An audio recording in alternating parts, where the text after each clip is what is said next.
ayudarte a conseguir una base de datos. Bienvenido a este módulo de email marketing. Aquí estamos listos para comenzar a utilizar todo el poder de email marketing en tu negocio. Email marketing es una de las herramientas más importantes del marketing digital porque va a ayudarte a conseguir una base de datos de clientes fantásticos o de clientes en potencial y, lo más importante, establecer una relación a través de email con estrategias muy bien pensadas y comprobadas con esas personas hasta tornarlas en clientes. Y ahora Phil Eviner, que es el otro instructor aquí en nuestro curso, va a enseñarnos con detalles. Él es un expert en email marketing. Va a compartir contigo, con nosotros y contigo todas las informaciones, todo el paso a paso para crear el mejor embudo de marketing con email, comenzar a colectar, a recoger el nombre y email de esas personas, comenzar a crear un lead magnet para atraer más clientes y todos esos detalles optimizados a partir del próximo video. Vamos a ver, Phil, vamos, comienza.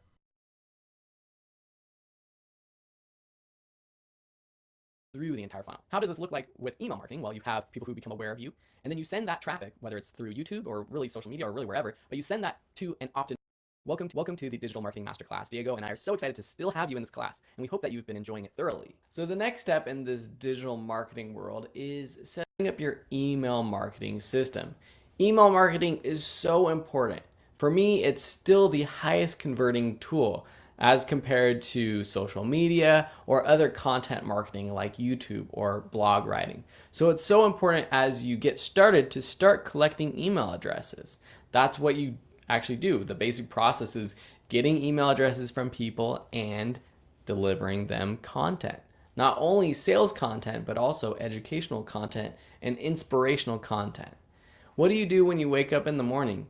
Most people still, even though you're checking your Instagram, your Facebook, and everything else, most people still check their email address. And their email address is a little bit more private than, say, social media. And that's why I believe it converts a little bit better, because they're getting messages from people that they like, know, and trust. Unless it's spam, of course, and that's not what we're going to be doing. Hopefully now you understand that email marketing is important. How does the basic email marketing funnel work? First, let's understand just how a marketing funnel works. In this first top of the funnel, you have awareness. This is people who are aware of you, or they become aware of you. They search for something on Google and they end up on your website, or they type something into YouTube and they find your video or your blog article or something else, some on social media. They become aware of your brand. This is the biggest part of the funnel. From there, we go a little bit further and fewer people become interested in your product or service. These people start to spend more time on your website or reading your content, watching your content, and they're starting to get interested in what your product could do for them. At some point, they have to make a decision. So they're deciding whether to purchase or not, and hopefully you're helping them to make that decision, reinforcing that you will solve their problem. And then lastly, they take action and they buy or not. And so the smallest part of the funnel are people who have actually taken action. The goal is to work people through the entire funnel. How does this look like with email marketing? Well, you have people who become aware of you, and then you send that traffic, whether it's through YouTube or really social media or really wherever, but you send that to an opt-in form. You've seen these all over the place. You see them on websites where they say, sign up for my newsletter, or sign up to get a free book, or sign up to get a free course. That little box or that little form where you submit your email address is called an opt-in form. And these opt-in forms can be created using the email marketing service that you choose, or sometimes with different website builders with different plugins. For example, on WordPress, there are many plugins you can use to customize how an opt-in form works. Or if you're a web developer, you can actually customize and create your email opt-in box from scratch. But that's not what we're going to be doing in this class. The lead magnet is a very important part of the opt-in funnel. And it's not really the next step in the funnel, but that's what you give in exchange for someone's email address. Sometimes you don't really need a lead magnet. All you have to say is that, hey, join my newsletter and I'll send you emails when there's something of interest. Other times it's more specific. Join my newsletter and I'll send you a weekly email with new tips. Other times it takes a little bit more work to get people to give their email address to you. After all, it is private. And if you're like me, you don't like giving your email address away all over the place. You don't want that kind of spam. So that's why you have to give something of value away, and that's called the lead magnet. And we're going to be talking about the tools you can use to build lead magnets and the types of lead magnets in a couple lessons. After they've submitted their email through the opt-in form, you run them through a sequence of emails. Now, this sequence could just be one email, but ideally it's multiple emails. And that leads them to the sales pitch and your offer for your product or service. And ultimately, that's where they make their decision and take action or not. That's basically how an email marketing funnel works. But how do you drive people and get them on your list? Well, there's two big buckets and two big ways you do it: content marketing and paid advertising.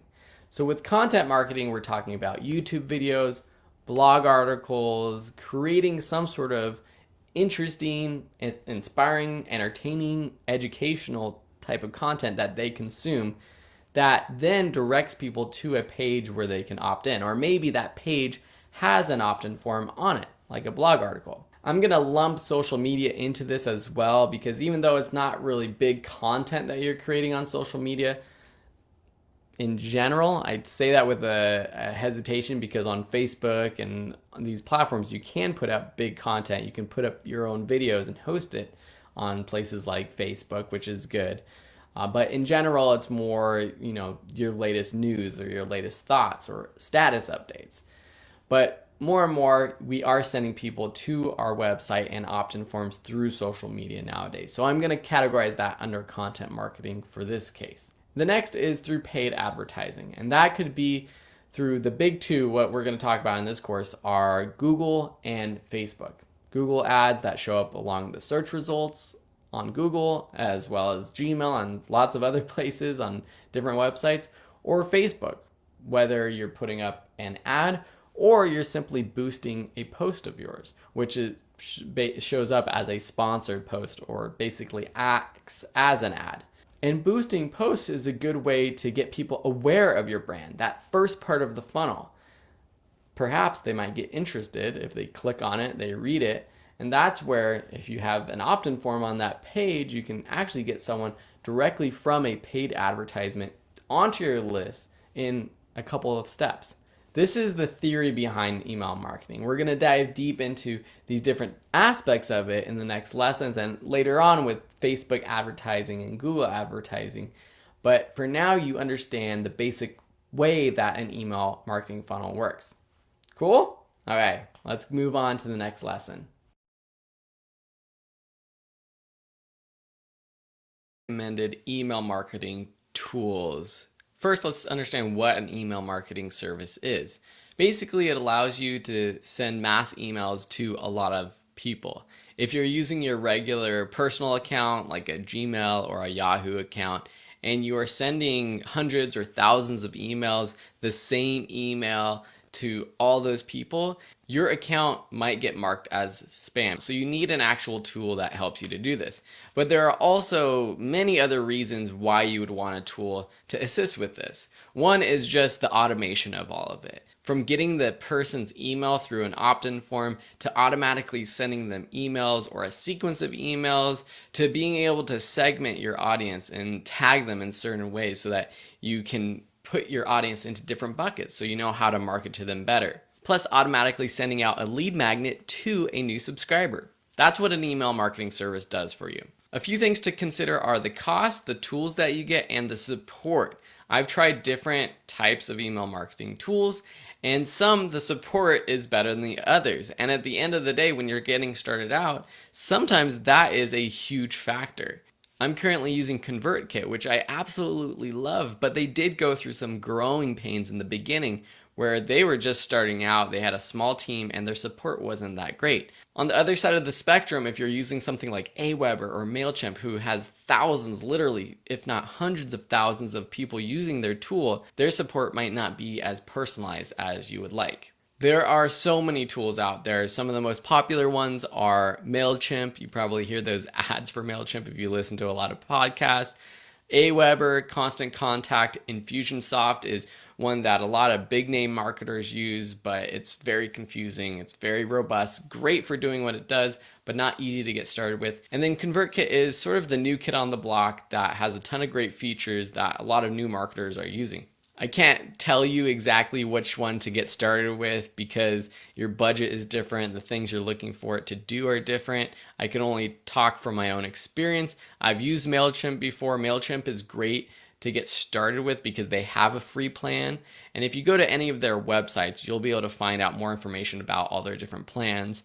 For MailChimp, you can get started with up to 2,000 subscribers and 12,000 emails sent to those subscribers per month. And that's actually not too bad to get started. You can do a lot of sales and revenue with a list that small if it's targeted and high quality. One thing I like about ConvertKit, which most of these will do as well to some extent, is that they integrate with other applications. So if you're selling digital products on gumroad.com, if you're selling t-shirts on Printful, if you're selling digital courses with a tool like Teachable, they integrate so everything can be automated. For example, if a new student enrolls in my class, they can automatically be subscribed to a new sequence. If they purchase a different class, they can be enrolled or disenrolled in an email sequence, tagged as a certain type of person.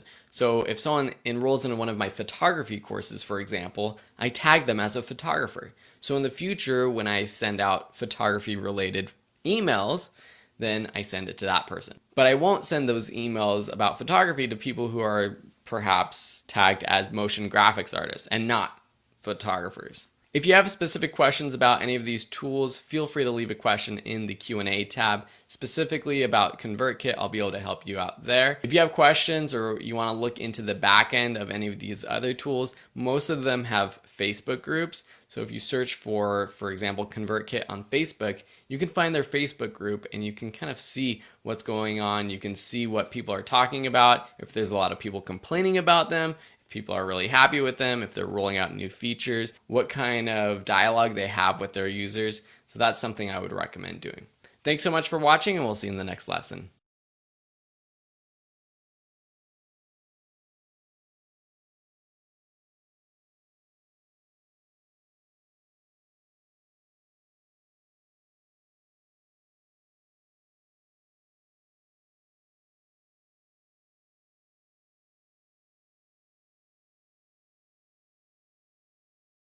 If it's a newsletter or if it's a PDF or any of these other types of lead magnets, you have to make it super duper high quality so that when people see it, they're like, whoa, this is so amazing. I wonder what their paid stuff is like. Because if you give away some sort of quickly slopped together PDF that has no brand graphics, it doesn't feel cohesive with your website or brand, and it doesn't really help the person, if it's just sort of like a top 5 tips kind of article where people don't really learn anything, it doesn't really help them, then they're not going to want to buy your products or services. Let's quickly look at a few case study examples, then I'll talk about tools you can use to create your own lead magnets. I've got lots of different lead magnets on videoschoolonline.com, but one that I'm most proud of that I recently put up is a free mini course. It's called Adobe in 30 Minutes, where you can learn Adobe Photoshop, Premiere Pro, Lightroom, and After Effects with quick 30-minute tutorials.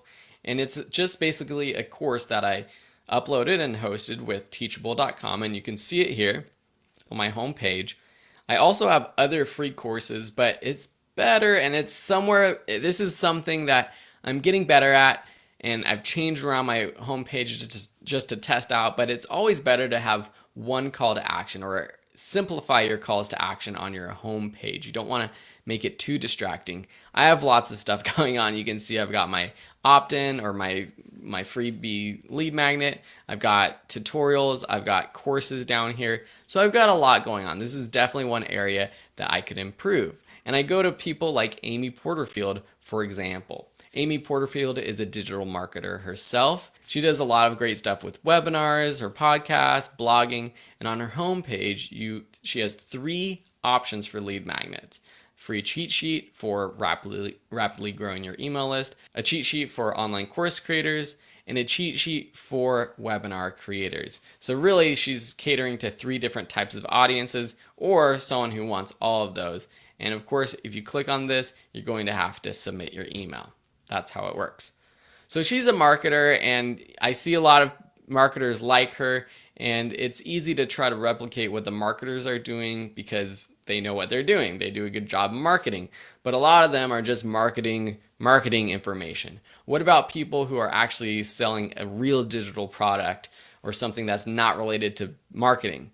Well, here's a website called the Lightroom Queen. She does Lightroom tutorials and helps people with Adobe Lightroom, which is a photo editing software. She has a free ebook. So if you go on her homepage, you see the Start Here button or this arrow, click here. It's got her free ebook. And of course, if you download this, you're going to have to give your email address. She also has this top bar right here for her newsletter. Cole's Classroom is another photography website, and he gives out free presets, which is a quick way to edit your photos. So here on his homepage, big top of his homepage, click the get here, free presets. And of course, if you want those, you're going to have to give your email address. Listen Money Matters is one of my favorite podcasts about personal finance, and they give away a free chapter of one of their books, plus weekly emails and updates. So it's basically their newsletter, and this is on their homepage. It's the first thing.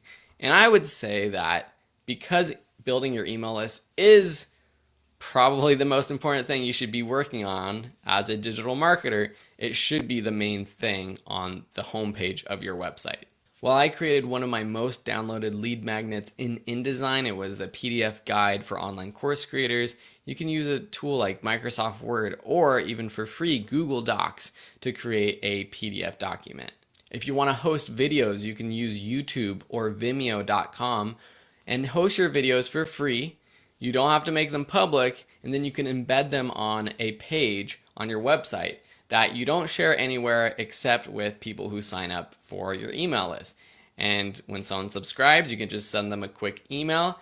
Hopefully this is automated with the link to that page with those free videos. If you're creating online classes, Teachable and Thinkific are great for hosting video content. And to actually send this lead magnet, this digital file, if it's not just a link to a website, your email marketing tool should be able to deliver it. That's one thing I love about ConvertKit is that when you're setting up your sequences and your email response for people who subscribe, you can send files through ConvertKit.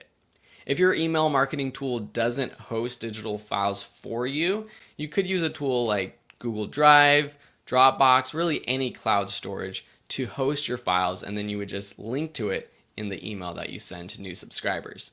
One pro tip is to create individual lead magnets for different posts or different blog articles or different pages of your website.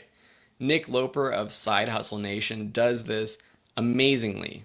For each individual podcast, he creates a free PDF highlight reel of the podcast, and you can download it on each blog article or podcast post. This gives someone who's brand new to Side Hustle Nation, who lands on this page because they found it from maybe the person he interviewed or just by searching online, it's a reason to download and to join his email list. A lot of people who go to this page might never go to the home page of Side Hustle Nation, but because there's a specific lead magnet related to this post, they're more likely to want to opt in. What I would do if I were you is to go to the websites for companies in your niche, your competitors, see what they're doing. Subscribe to their email list. This is smart even if they don't give out a lead magnet, just to see what type of email marketing they're doing to get inspiration, but also to see how you can improve. But specifically, this will allow you to see what your competitors are giving out as lead magnets so that you can make yours even better. Thanks so much. And in the next lesson, we're going to be talking about where you should be putting opt-in forms on your website.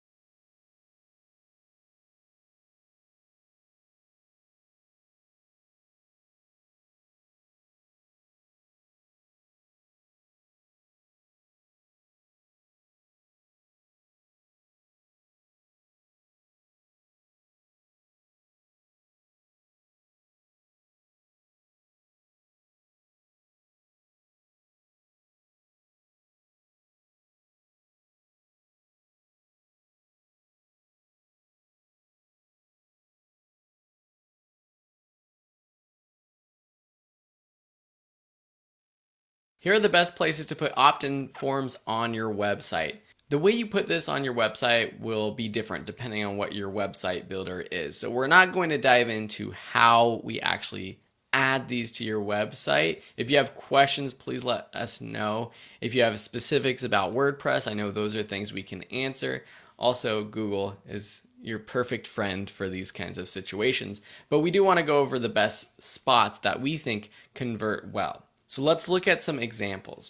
First, what we've already seen is on the homepage header.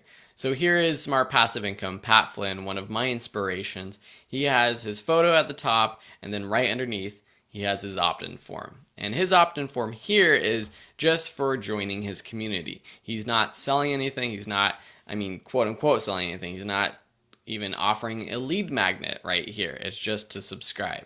Chris Ducker is another person, and it's actually fortuitous because a pop-up just popped up on his website. And so that's another way that you can have an opt-in form through a pop-up. Pop-up forms do convert, and that's why people use them. But Chris Ducker also has his main opt-in form in his homepage header, his hero.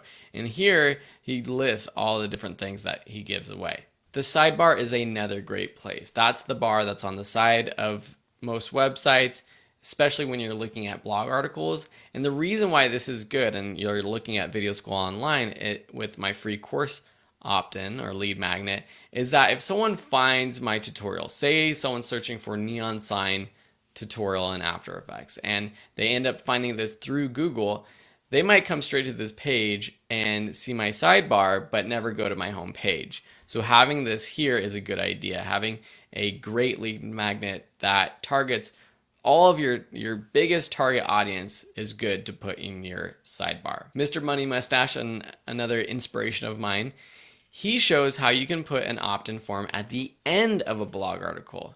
And this works because if people have read through your entire blog article, there's a good chance that they liked what they read. Because most people who don't like what they're reading will just exit out and go to another website. And so having a lead magnet or an opt-in form at the end of an article or even in the middle of an article is another great place. Here are two more examples of pop-ups.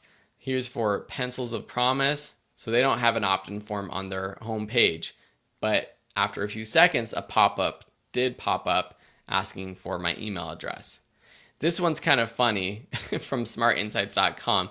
I was just actually reading up just to clarify how Google is punishing people with pop-ups, and lo and behold, a pop-up popped up on this article about why pop-ups are bad. These new guidelines from Google really affect mobile devices because the pop-ups are very much not mobile friendly. And so if the pop-up covers the main part of the content or pops up right after you load the page, that can affect your ranking. Another cool place to put your opt-in form is the top bar. Hello Bar is one actual tool that you can use. It's free to get started with that will put a top bar at the very top of your website. You've probably seen those where it's on every page of the website. Sometimes you control which page it shows up on, but it's just a little bar that has the opt-in form that's at the very top of the website, even above the menu. Just a few tips for writing the copy of your opt-in. First, you got to make sure that the lead magnet is on target and it's irresistible. It's something that people will definitely want, and they won't want to go away from your website without getting. That's why you need to put a lot of time and effort into it. Make sure that the opt-in copy, the text, is on brand, that you're using a voice and a personality that you have used across your website. Use colors, fonts, logos, imagery, again, on brand. You want to make sure that the opt-in form stands out. Here on Smart Passive Income, you can see that his opt-in form is clearly separated from the rest of the home page. That really makes it stand out. Chris Ducker's, it's the full top part of the website. So this whole part stands out. But I would argue that Pat Flynn's actually stands out a little bit more. Your eyes are drawn to this opt-in form right here because that light blue bar makes it stand out. And if you are a big part of your company's brand, put your face on it. Here's an example of Marie Forleo, who is another marketer. And here on her Getting Started page is her main opt-in form. And she includes an image of herself. Same like how we saw with Pat Flynn, Chris Ducker. You look at all of these marketers, anybody where they are the face of their brand, they put themselves on the home page. That's because people connect with you. You want to build that tribe of raving fans that like, know, and trust you. And if you put yourself on that homepage, that's an introduction to the audience. And if someone knows about you and then comes to your website after, they're going to feel comfortable putting their email address because you are right there asking for it. I hope these tips help you put better opt-in forms in your own website. Segmenting and tagging your audience. I briefly mentioned this before, but I just want to clarify that this is such an important part, especially when you're getting started with building your email list. It's better to start segmenting your audience so it doesn't get confusing as you go on, because it's a lot harder to go back and try to organize your email list, your list of subscribers, rather than starting from the beginning. This looks different depending on what type of email marketing tool you're using. I'm using ConvertKit, so it's going to look different for me. So I'm not going to dive into the bare bones of how you actually do this, but I just want to talk about why it's so important to do so. And if you need help figuring out how to do it in whatever tool you're using, just let us know if you can't figure it out on your own.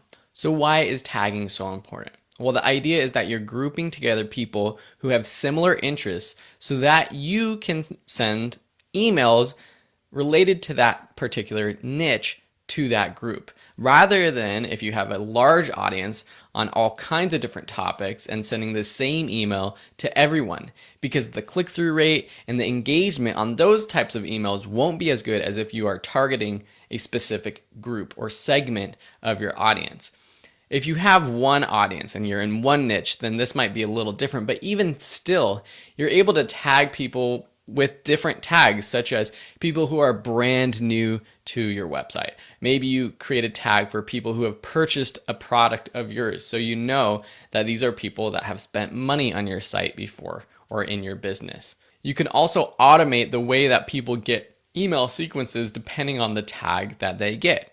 For example, I have multiple sequences set up through ConvertKit for people who enroll in a free online course of mine.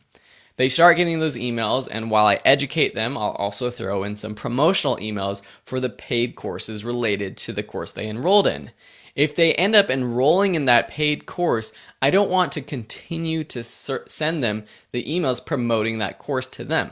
One way to make sure they don't get those emails is to tag them as someone who has purchased that course. And in ConvertKit, you can do things like when they're tagged as a purchaser, you can stop sending them emails from the sequence for people who have not purchased. Does that make sense? Here are some examples of tags that I've created with Teachable. So I have an online teacher tag, a YouTuber tag, a business person tag, video creator. And this was when Video School Online was basically everything that I taught. Now I actually have completely separate websites with separate ConvertKit accounts for the online teaching niche and the video creation photography niche to just keep it a little bit more organized for myself. But you can see here, when someone signs up for one of these free courses, they get one of these tags. One of the most recent tags that I created was called Adobe in 30, and this is for people who subscribe to this new course, enroll, and they get a sequence called Adobe in 30 minutes welcome sequence. This is going to be one of my biggest lead magnets that I've created so far, and I think it's going to be one of my most popular. I've actually had over 100 email subscribers sign up in the first week of launching this lead magnet. And I want to make sure I know who has signed up for this Adobe in 30 minutes sequence, because these people are highly targeted to people who want to learn Adobe software. And I have premium courses on a lot of that type of software. And so now I can take emails or create sequences and send them to this specific group of people. This is very important if you want to grow your audience into multiple topics. So please start tagging your audience. In ConvertKit, you can create segments. So not only can you tag, but you can have sort of an overarching group or a segment. So for example, if someone is tagged as a motion graphics artist and then someone else is tagged as a video creator, I have a full segment for people interested in video production, where both of those tags get lumped together. That way, in ConvertKit, it makes it easy because then I can just send emails to that whole segment. Or in most other software or email marketing apps, you can just send it to multiple tags if you want. And the cool thing about all this software too is that they don't duplicate, or they shouldn't duplicate. So if someone is tagged as multiple things, for example, motion graphics artist and video creator, and I send an email to both of those tags, they shouldn't be emailed twice. They're going to be only emailed once. And that's how ConvertKit works. That's why I like ConvertKit a lot, actually, because it's a single user system where one user, no matter how many tags or segments, counts as one email. Anyways, I hope this inspires you to create your own tags and segments in your own email marketing tools. Let us know if you have any questions. Sequences to sell your products and services. This is the beauty of email marketing tools because it's all automated, and this can be happening all in the background while you do everything else that you need to do to run your business, so that you don't have to be sending specific emails on specific dates to specific people all the time. I mean, you would be spending your entire life doing this manually if you had to do it like that. So with any email marketing tool, you should be able to automate it. There's different types of sequences that you can have. You can have an introduction sequence that welcomes people to your website, to you and your brand. An educational sequence where it's just if someone wants to learn more about a topic, you have a sequence of emails that helps them learn more about a topic. You have your product launches. If you're launching a new product, you can have a multiple email sequence that you send to people. You have your follow-up email sequence to people who have purchased a product to keep them engaged, to make sure they're happy with whatever they've purchased. Lots of different types of email sequences. Here's just a quick sample sequence that is sort of your typical email sequence that I like to send to people. This is for people who come and are brand new to my website or are brand new to one of my products, for example, a free course. I'll send them an intro email, and then I'll follow it up with 2 educational emails. And these 2 educational emails are purely educational. It's just additional content that will benefit them. I followed that up with what I call an inspirational email. This is an email that is not selling a product, but it's selling the benefit of whatever product or service I'm offering. For example, if I'm teaching a class on Adobe Premiere Pro video editing and I want to inspire someone to learn this software, I'll show examples of types of videos that people can create with that software. Or I'll share an interview that I did with someone who uses Adobe Premiere Pro. So this is the email that it's not necessarily teaching them something new, but it's inspiring them and making them want to learn or to use the product that I'm about to sell them in the next email, which is the soft launch, which is an email where I first start to mention the product that I have. It's still an educational or an inspirational email in essence, but I mentioned the product. It's not a, hey, check out this product. It's only $99. You can get it here for 10% off. It's more of an email where I'll follow up on the inspirational email that I just sent saying, I hope you enjoyed that story about Joe Schmo who learned Adobe Premiere Pro and now has a full-time job in the film industry. Here's a cool tutorial on how to create better titles with Adobe Premiere Pro. If you're really interested in liking the tutorials that I've been sending you, I actually have a full course for you that you can purchase where you learn everything from beginning to advanced. That kind of email.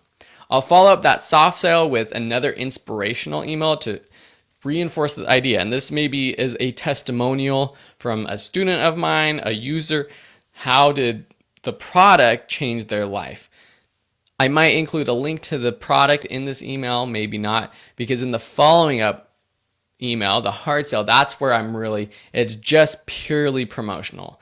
There's no sort of fluff, there's no education, it's just, hey, here's this product. I hope you've been enjoying these emails that I've been sending you. If you want to take it to the next level, purchase here. Just click here, explain how you purchase it. And then of course a follow-up. This will probably look different if they purchased versus if they didn't purchase.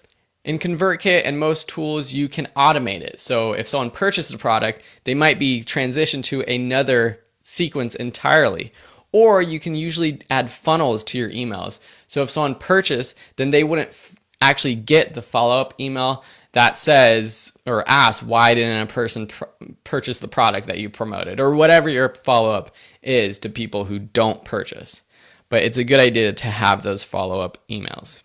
At the end of the day, remember that the goal with a sequence is to educate and inspire. And if you can educate and inspire, the selling will be easy. I'm about to show you actually some of my sequences that I'm using so you get a better sense of how I'm having success with this. But a few quick things on how to write better sequences. The first is to use evergreen content. If you have YouTube videos or blog articles that you think are really high quality and are related to this sequence, create a whole email about it. Maybe use that as sort of the base of your email, and then if you want, you can have people click to the article or to the YouTube video. This is a great way to keep that old content that is still high quality alive and just getting people aware of it. There's no reason to try to reinvent the wheel if you've already written about these topics. Just use a blog article that you've already created. Personalize it with their name. Most times with this software, during the opt-in form, people will submit their name. So in the emails that you sent, you can personalize it to that person's name. So the email isn't just, hey, this is an email, blah, blah, blah, whatever you say. It's, hey, Phil, hope you're doing well today. And you include their name in that email itself and try to make it more personal that way. Another tip is to send it at the right time. This is going to depend on the email tool that you're using, but some of the tools allow you to set when emails go out.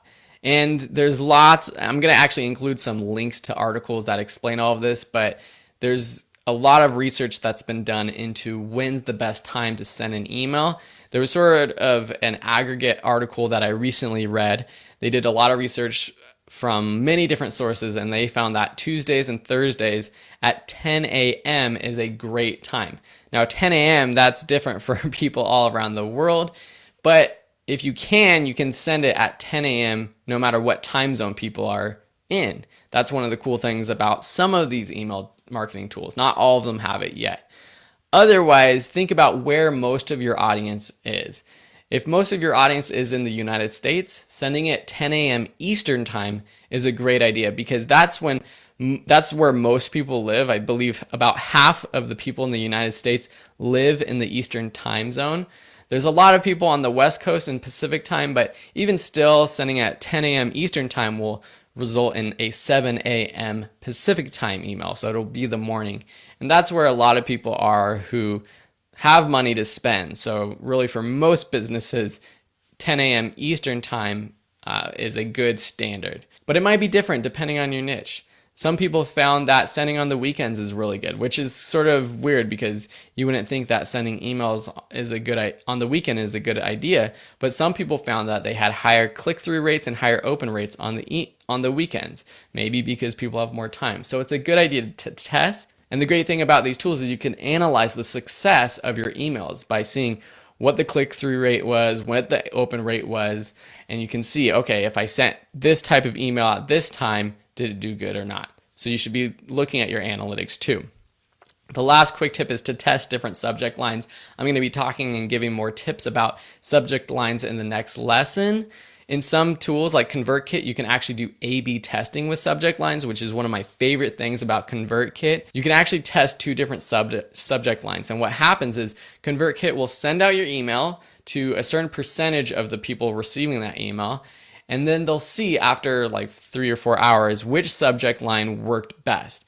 And based off of that data, they'll send out the rest of the emails to the list that you're sending to with the subject line that converted better. So let's dive into ConvertKit so we can see some real world examples of what I'm doing. Here is my online course masters behind the scenes account. I just launched this account. I have about 1,000 subscribers for about a month and a half or so. But there's a few sequences. I launched this brand new free trial of my masterclass. And so whenever anybody subscribes, they get this free masterclass. For example, when someone listens to my podcast and joins through the podcast page, they get on this podcast sequence. If someone attended one of my webinars, I'll put them on a workshop sequence. This is a follow-up to the webinar that tries to ultimately promote the masterclass. And this is the masterclass purchaser. So this is a new product that I launched about a month ago. So far, we've had 11 people sign up for it. So pretty darn cool for this specific program. And you can see the open rates and the click rates for these different sequences. The open rate for the masterclass free trial sequence is super high, and that's because this is a challenge-based sequence. So it's basically a 6-day or a 5 or 6 day sequence that people get, and it's a 5-day challenge for people to get started with teaching online. So when people sign up for this, they know that they're going to be working hard for the next week, and that's why I believe the open rate is higher. The masterclass is super high open rate because these are people who actually purchased and paid a premium price. The podcast sequence is also relatively high, and that's because this is specifically targeted to people who listen to my Online Course Masters podcast. Before, this used to be the same sequence that people got when they signed up on Video School Online. And a lot of people go to Video School Online who aren't interested in teaching online. So the open rate and the click rate was really low compared to this new sequence that I set up. And so I'm really actually happy about the open rate. Let me just show you, for example, the masterclass free trial sequence. So here, this is how it's set up in ConvertKit. And again, I know this isn't going to be the same for everyone, but you can see that I've got a welcome email, and then each day I send them the steps for the next part of the challenge. Every email I have an action item, which usually is to click on something to watch a video. And then ultimately here you see that I have my sales pitch down here. And if someone doesn't get the purchase the product, I send up this "what did I do wrong" email. And this is a great subject line that works really well. I get a lot of responses from this from people who actually respond and talk to me about what I did wrong or why they didn't purchase. And that gives me a lot of feedback to improve my product, my pricing, and just how I sell my different products. You see here in ConvertKit, there's this funnel, and what happens is that if anyone has actually purchased the class, they don't get this email, because that would be awkward if you purchase the class and then I'm asking you, what did I do wrong? Why didn't you purchase this? That wouldn't make sense. So that's just one of the real world examples of how that worked. The podcast sequence, here you have, this is a pretty much purely educational sequence. I just have some inspirational stories, some tips and advice, 3 ways to get better reviews, all the accounts you need to start teaching online, 9 ways to validate your online course idea. At the very end of this sequence, I do promote my masterclass, and that's really all the promotion that I do in this sequence. Here I've switched over to my Video School Online account, and you can see all the different sequences that I have. You can see that it contains information on the subscribers that are part of these different sequences. Some are sequences that are built for people who enroll in my free classes. Others are just sequences that I've used in the past with different lead magnets or opt-in forms. And ultimately, what I think you should do is to go to your competitors' websites, people who you want to emulate and compete with, and sign up for their email sequences. See what they're doing, see how you can improve upon their email sequences, doing it your own way, of course, not copying, but just using them as inspiration. Now in the next lesson, we're going to be talking more about how you can increase your open rate with better subject lines. Here are some quick tips for improving your subject lines, which will increase your open rates, which down the line will increase how many people actually purchase your products and services. The first tip is to keep it short and sweet, specifically because a lot of people are checking their emails on their mobile devices, and when they're using their apps to open their email, they don't see the full subject line. So the first few words are the most important. And if you can, keep it so all of the words of your subject line appear on a mobile device, that's even better. Before I go any further, I do want you to understand that it's difficult to use all of these tips at once. So if you can't use all of these tips in all of your email subject lines, it's okay, but use as many as possible. The next tip is to use the word "you," and this is an important thing for all types of sales copy, and it works for email subject lines too. When you use the word you, people pay more attention. So if you're using the word you in your subject line, people will be more likely to open it. My next tip is to start with action-oriented words. Instead of a subject line that's how to crush your competition, start with the word crush your competition. Instead of Adobe After Effects tutorial on neon sign technique, use something like design your own neon sign in Adobe After Effects. Using an action word to start your email subject line will inspire action first for those people to actually click and open that email. One popular theory is to use fear of missing out, FOMO. So using subject lines that are like tonight only if you're having a sale and this is the last night of the sale. This deal is over at midnight. You won't want to miss out on this. Don't know the secret to success? Those are subject lines where it gets people thinking, oh, well, if I don't open this email, well, am I missing out on something? And that's what you should be thinking of. As a reader of your emails, what will they be missing out on if they don't open that email? One sort of tactic is to use curiosity. So for example, one sort of hard-hitting example is, here's my gift to you, or I dare you not to open this email. Those kinds of tactics, they're a little bit, I don't want to call them sketchy, because you can still provide a lot of value with them, but they're a little bit clickbaity, I'll be honest, but they work. That's why my email with the subject line, what did I do wrong, is really good, because it builds curiosity. People are wondering, what did Phil do wrong? And that's why that email works a lot. Similarly, posing a question is often a good way. So one subject line that works well for me is, do you know how to make your videos better? So not only is it a question, but I use the word you in it too. So double whammy. Questions build that curiosity as well. So people are wondering, do I know what this person is emailing me about? And one tip for what not to do, don't use all caps and don't use a lot of exclamation points. It will look like a spam message automatically. And I know, at least for me, whenever I see an email in all caps with lots of exclamation points or symbols, I am hesitant to even open that email. A lot of times I'll just trash it or spam it.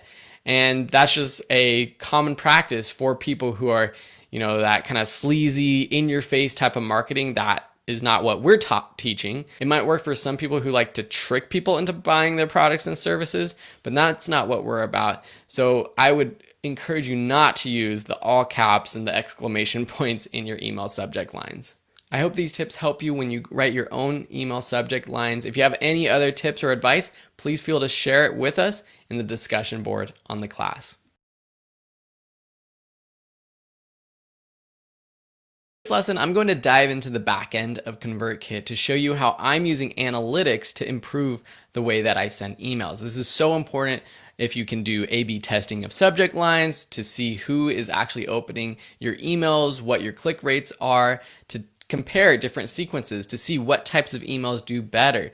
If you have sequences, seeing what your subject lines are. If you can't do A/B testing, just to see which ones get opened versus which ones don't. It's so important to constantly be improving, and that's really the only way that you can improve your emails, by seeing which ones actually work or not. Luckily, with most modern email marketing tools, you can see all kinds of data. So let's dive into ConvertKit.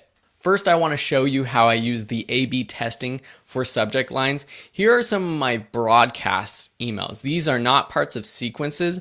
These are just emails that I send to a specific group or all of my subscribers. Or for example, this watch my documentary on Anthony Carbajal email was sent to everyone who is related to video or photography on my list. So if I click to view report, I can see that I had A/B test results for my two titles. My two titles I test were watch my documentary on Anthony Carbajal and my documentary is live. Please check it out. So the open rate was very close, 43.8 to 40.9, but over 1,000 people, this is going to make a difference.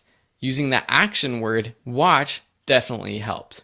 Let's look at the report for 7 steps to a successful filming career. This time it was a little interesting. I posed a question in the B title, what are the 7 steps to start your filmmaking career?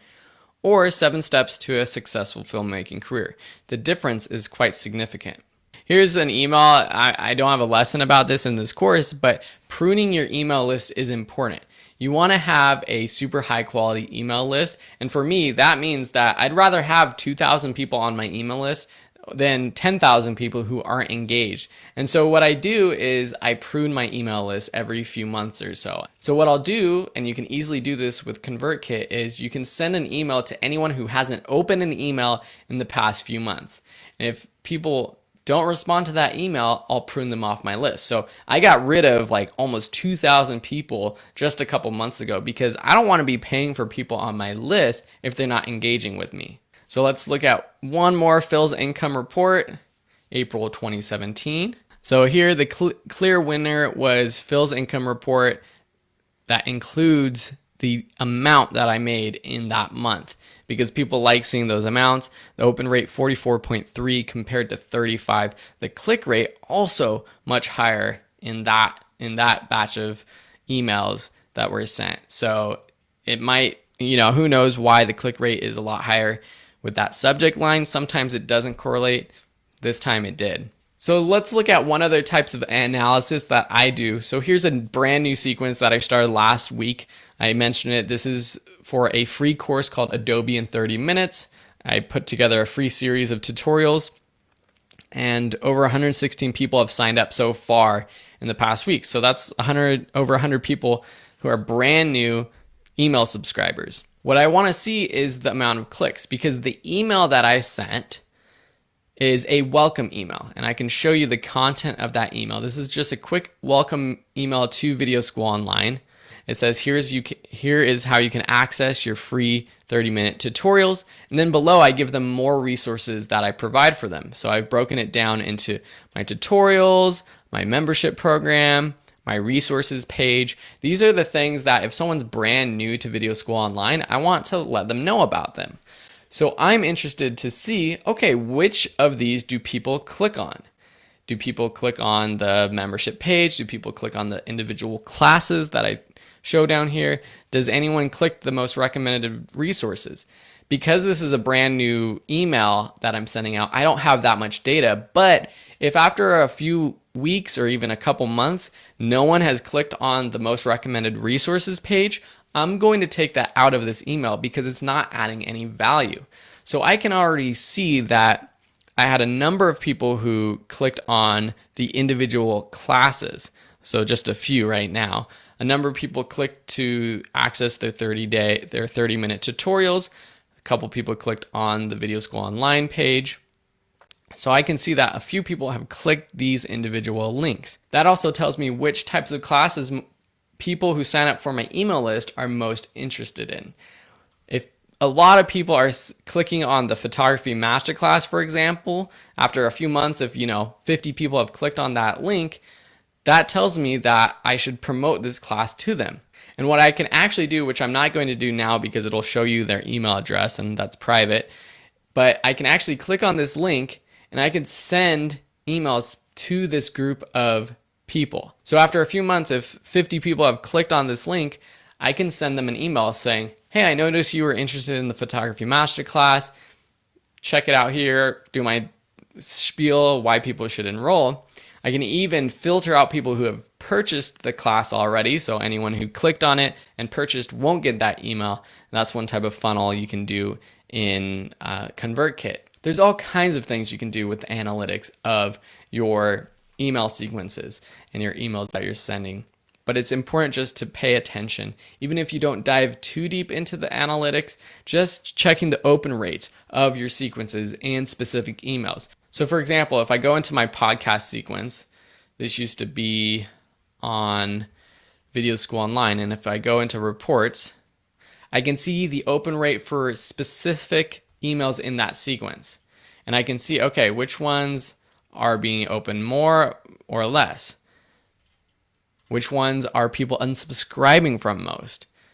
A lot of people join lists and they subscribe on the very first email. And that's totally fine. You're just going to get that.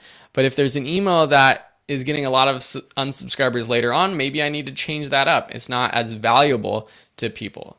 If there's an email that doesn't have a high click rate, Why is this a 4.1% click rate while this is a 25% click rate? Something that I need to look into. So these are just a few examples of how I use analytics to improve my emails. So hopefully it inspires you to do the same.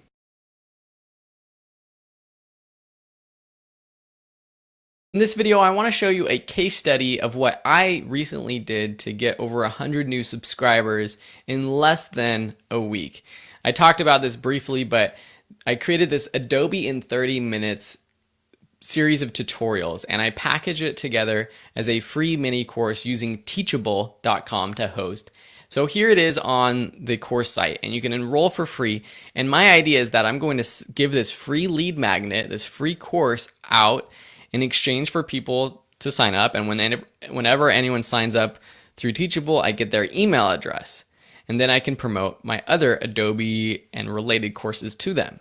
So people might find this course through Video School Online, but they also might find the course through my YouTube video, which is a promotional video that I put out on YouTube.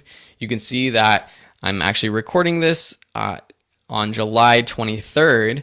I published it on July 20th, so less than a week ago. Over 617 people watched this video. At the top of the description, I added a link. So this is sort of the lead funnel that I'm showing you, an example. This is the content that I'm providing, so a lot of content marketing.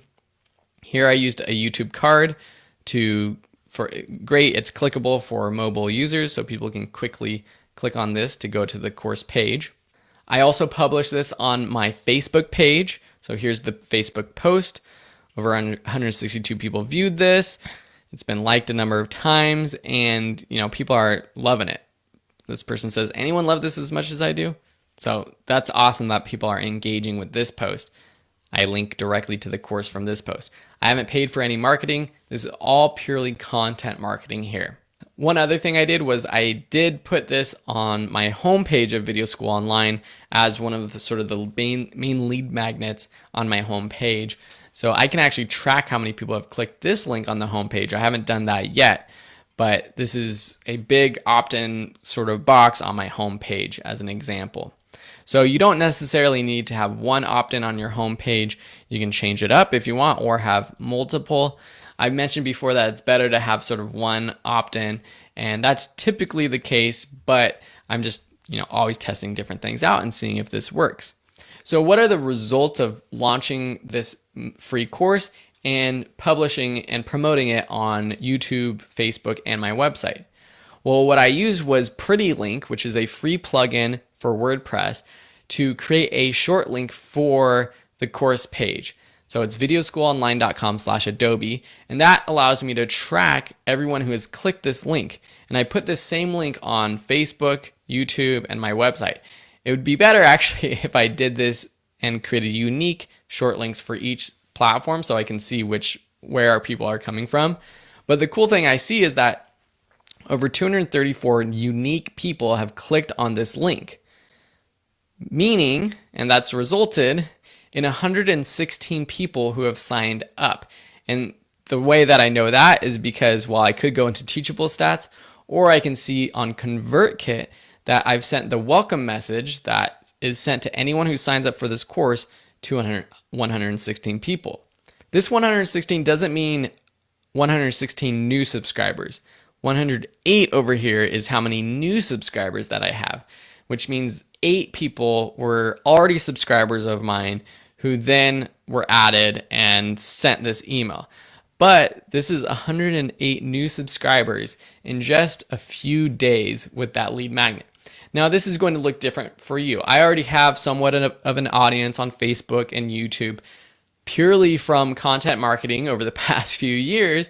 And so now when I launch a product like this, a free product, people will enroll. The cool thing with this one though is that I got over 100 people who are brand new to my email sequences to subscribe. That's a lot of people who potentially might be interested in paying me for a premium course later on. And this is a semi-highly targeted lead magnet. You see a lot of people giving out freebies to grow their email list, like, oh, I'm going to give out a free iPad or something like that. That gets you a lot of subscribers, but it's not targeted subscribers who are interested in your products and services, because anybody would be interested in an iPad. People who are interested in video production, or people who are interested in yoga, or people who are interested in mechanics. Anybody could want a free iPad. So if you do stuff like that, freebie giveaways, make sure they are targeted to your niche. Okay, so with learning Adobe in 30 minutes, these are all people that I think are targeted in my niche. Not everyone will ultimately buy a course of mine later on, but at least they have shown interest in learning Adobe right now, and I have courses that can serve them later on. So this is a great real-world case study of an entire opt-in funnel that is currently working really well, and I just wanted to share it with you.